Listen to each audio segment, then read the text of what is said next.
What's up, YouTubers? Today we're going to be talking about camera levels in a dialogue scene.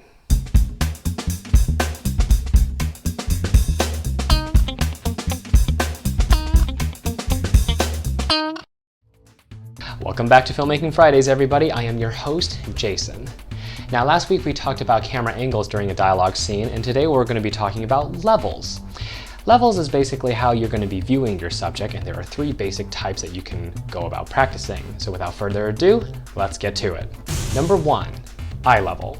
This is where you set your camera right to the eye line of your subject.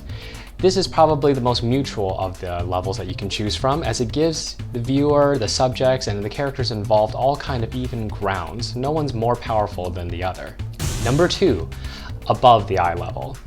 When you move your camera above the eye level while looking at your subject, it kind of makes them have to look up at the camera or possibly up at the subject that they are talking to.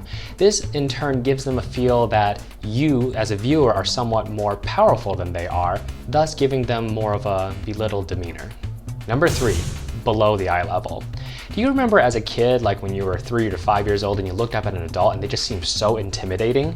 Well, this is kind of the same thing. When you move the camera below the eye level and you're looking up at the subject, it almost puts you back in that same place, that the character is somewhat more powerful than you are. Now, this is the element that I feel is the most fun, because depending on what the dialogue scene is, you can really choose the tone of how you want to progress the dialogue scene. That is it for this week's Filmmaking Friday. If you have any questions or comments, please just throw them down below or hit me up on Facebook and Twitter. And be sure to hit that subscribe button, as every subscriber helps me out on this channel. Without further ado, we'll see you on Monday.